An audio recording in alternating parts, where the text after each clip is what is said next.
Everybody, welcome back to our channel.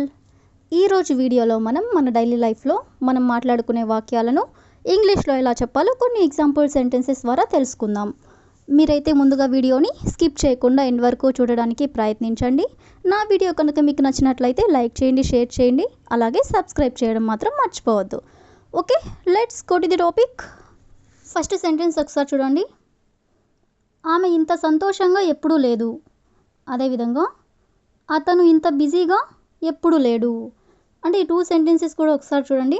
రెండిట్లో కూడా మనం కామన్గా ఎప్పుడూ లేదు అంటే ఏదైనా సరే ఎప్పుడు ఇలా లేదు అని ఇలా చెప్తూ ఉంటారు కదా. సో ఇలాంటి సెంటెన్సెస్ని మనం ఇంగ్లీష్లో ఎలా చెప్పాలో మరికొన్ని ఎగ్జాంపుల్ సెంటెన్సెస్ ద్వారా తెలుసుకుందాం. సో ఫస్ట్ సెంటెన్స్, శీతాకాలం ఇంత చలిగా ఎప్పుడూ లేదు. శీతాకాలం ఇంత చలిగా ఎప్పుడూ లేదు అని చెప్పాలనుకున్నప్పుడు winter has never been this cold. Winter has never been this cold అంటే శీతాకాలం ఇంత చలిగా ఎప్పుడూ లేదు అని. అదేవిధంగా నెక్స్ట్ వన్, సిటీ ఇంత రద్దీగా ఎప్పుడూ లేదు. ఇంత రద్దీగా అంటే బిజీగా అంటే ఇంత బిజీగా సిటీ ఎప్పుడూ లేదు అని చెప్పాలనుకున్నప్పుడు the city has never been this busy.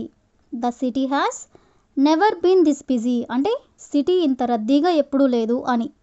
అదేవిధంగా నెక్స్ట్ వన్, ఆమె ఇంత గర్వంగా ఎప్పుడూ లేదు. ఆమె ఇంత గర్వంగా ఎప్పుడూ లేదు అని చెప్పాలనుకున్నప్పుడు she has never been this proud. She has never been this proud. This proud అంటే ఇంత గర్వంగా. షీ హ్యాస్ నెవర్ బీన్ అంటే ఆమె ఎప్పుడూ లేదు అని. అదేవిధంగా నెక్స్ట్ వన్, ఈ కేక్ ఇంత రుచిగా ఎప్పుడూ లేదు. ఈ కేక్ ఇంత రుచిగా ఎప్పుడూ లేదు అని చెప్పాలనుకున్నప్పుడు this cake has never been this delicious. This delicious అంటే ఇంత రుచిగా.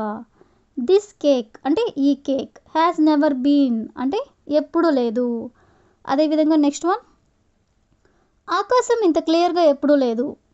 ఆకాశం ఇంత క్లియర్గా ఎప్పుడూ లేదు అని చెప్పాలనుకున్నప్పుడు the sky has never been this clear.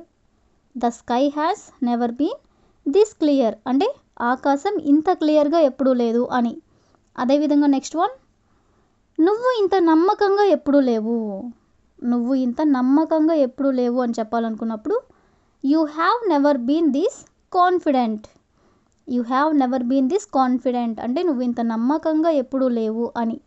అదేవిధంగా నెక్స్ట్ వన్, అతను ఇంత బిజీగా ఎప్పుడూ లేడు. ఈ సెంటెన్స్ని మనం ఎగ్జాంపుల్ సెంటెన్స్గా చెప్పుకున్నాం కదా.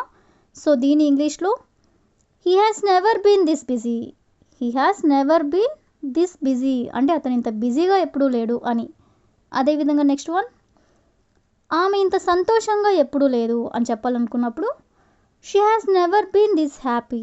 She has never been this happy అంటే ఆమె ఇంత సంతోషంగా ఎప్పుడూ లేదు అని. సో ఈ విధంగా మనం ఎప్పుడూ లేదు అనే వర్డ్ని తీసుకొని దానికి సంబంధించిన కొన్ని ఎగ్జాంపుల్ సెంటెన్సెస్ అనేవి చూసాం కదా.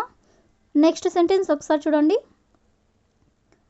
నువ్వు నాకు చెప్పడం నేను వినలేదు.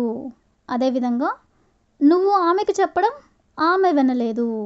అంటే ఈ టూ సెంటెన్సెస్ కూడా ఒకసారి చూడండి. రెండిట్లో కూడా వినలేదు అంటే ఏదైనా చెప్పినప్పుడు నేను వినలేదు అని ఇలా చెప్తూ ఉంటారు కదా. సో ఇలాంటి సెంటెన్సెస్ని మనం ఇంగ్లీష్లో ఎలా చెప్పాలో మరికొన్ని ఎగ్జాంపుల్ సెంటెన్సెస్ ద్వారా తెలుసుకుందాం. సో ఫస్ట్ వన్, ఆమె నాకు చెప్పడం నేను వినలేదు. ఆమె నాకు చెప్పడం నేను వినలేదు అని చెప్పాలనుకున్నప్పుడు I didn't hear her telling me. Telling me అంటే నాకు చెప్పడం. ఐ డింట్ హియర్ అంటే నేను వినలేదు. అదేవిధంగా నెక్స్ట్ వన్, నేను నీకు చెప్పడం నువ్వు వినలేదు. నేను నీకు చెప్పడం నువ్వు వినలేదు అని చెప్పాలనుకున్నప్పుడు you didn't hear me telling you. You didn't hear me telling you అంటే నేను నీకు చెప్పడం నువ్వు వినలేదు అని. అదేవిధంగా నెక్స్ట్ వన్, నువ్వు మాకు చెప్పడం మేము వినలేదు. నువ్వు మాకు చెప్పడం మేము వినలేదు అనేదాన్ని we didn't hear you telling us. We didn't hear you telling us అంటే నువ్వు మాకు చెప్పడం మేము వినలేదు అని. అదేవిధంగా నెక్స్ట్ వన్, నువ్వు వాళ్ళకి చెప్పడం వాళ్ళు వినలేదు. నువ్వు వాళ్ళకి చెప్పడం వాళ్ళు వినలేదు అని చెప్పాలనుకున్నప్పుడు they didn't hear you telling them. They didn't hear అంటే వాళ్ళు వినలేదు. యూ టెల్లింగ్ దెమ్ అంటే నువ్వు వాళ్ళకి చెప్పడం. అదేవిధంగా నెక్స్ట్ వన్, నువ్వు అతనికి చెప్పడం అతను వినలేదు. నువ్వు అతనికి చెప్పడం అతను వినలేదు అని చెప్పాలనుకున్నప్పుడు he didn't hear you telling him. He didn't hear అంటే అతను వినలేదు. యూ టెల్లింగ్ హిమ్ అంటే నువ్వు అతనికి చెప్పడం. సో ఈ విధంగా మనం వినలేదు అనే వర్డ్ని తీసుకొని కొన్ని ఎగ్జాంపుల్స్ అనేవి చూసాం కదా. నెక్స్ట్ సెంటెన్స్ ఒకసారి చూడండి. మీరు చివరిగా ఎప్పుడు ఆమెను చూశారు. అదేవిధంగా మీరు చివరిగా ఎక్కడ మీ ఫోన్ను చార్జ్ చేశారు. అంటే ఈ 2 సెంటెన్సెస్ కూడా ఒకసారి చూడండి. రెండిట్లో కూడా మనం చివరిగా అనే వర్డ్ని అయితే తీసుకున్నాం కదా. సో ఈ వర్డ్కి సంబంధించిన మరికొన్ని ఎగ్జాంపుల్ సెంటెన్సెస్ అనేవి చూద్దాం.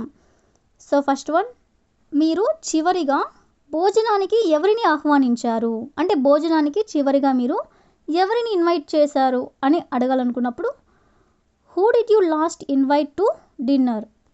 Who did you last invite to dinner అంటే మీరు చివరిగా భోజనానికి ఎవరిని ఆహ్వానించారు అని. అదేవిధంగా నెక్స్ట్ వన్, మీరు చివరిగా ఎప్పుడు పుస్తకం చదివారు. అంటే లాస్ట్ బుక్ మీరు ఎప్పుడు చదివారు అని అడగాలనుకున్నప్పుడు when did you last read a book.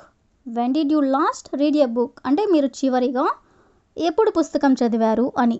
అదేవిధంగా నెక్స్ట్ వన్, మీరు చివరిగా మీ పాస్వర్డ్ను ఎందుకు మార్చారు. మీరు చివరిగా మీ పాస్వర్డ్ను ఎందుకు మార్చారు అని అడగాలనుకున్నప్పుడు why did you last change your password. Why did you last change అంటే మీరు చివరిగా ఎందుకు మార్చారు. యువర్ పాస్వర్డ్ అంటే మీ పాస్వర్డ్ని అని. అదేవిధంగా నెక్స్ట్ వన్, నేను మీకు చివరిగా కాల్ చేసి ఎంతకాలం అయింది. నేను మీకు చివరిగా కాల్ చేసి ఎంతకాలం అయింది అని అడగాలనుకున్నప్పుడు how long has it been since I last call you. How long has it been అంటే ఎంతకాలం అయింది. Since I last call you అంటే నేను చివరిగా మీకు కాల్ చేసి అని. అదేవిధంగా నెక్స్ట్ వన్, మీరు చివరిగా ఎప్పుడు మీ స్వస్థలానికి వెళ్ళారు. స్వస్థలానికి అంటే హోమ్ టౌన్. మీరు చివరిగా ఎప్పుడు వెళ్ళారు అని అడగాలనుకున్నప్పుడు when was the last time you visited your home town. When was the last time అంటే చివరిగా ఎప్పుడు వెళ్ళారు అని. You visited your home town అంటే మీ స్వస్థలానికి. అదేవిధంగా ది లాస్ట్ వన్, మీరు చివరిగా ఎక్కడ మీ ఫోన్ని ఛార్జ్ చేశారు. మీరు చివరిగా ఎక్కడ మీ ఫోన్ని ఛార్జ్ చేశారు అని అడగాలనుకున్నప్పుడు where did you last charge your phone. Where did you last charge your phone అంటే మీరు చివరిగా ఎక్కడ మీ ఫోన్ని ఛార్జ్ చేశారు అని. సో ఈ విధంగా మనం చివరిగా అనే వర్డ్ని కూడా తీసుకొని దానికి సంబంధించిన కొన్ని రిలేటెడ్ ఎగ్జాంపుల్స్ అనేవి చూసాం కదా. So that's all for today. I will ask you a question for you. మీరు చివరిగా అతనిని ఎక్కడ కలిశారు. మీరు చివరిగా అతనిని ఎక్కడ కలిశారు. So if you know this one in English, please you can comment in the comment section. Thank you for watching.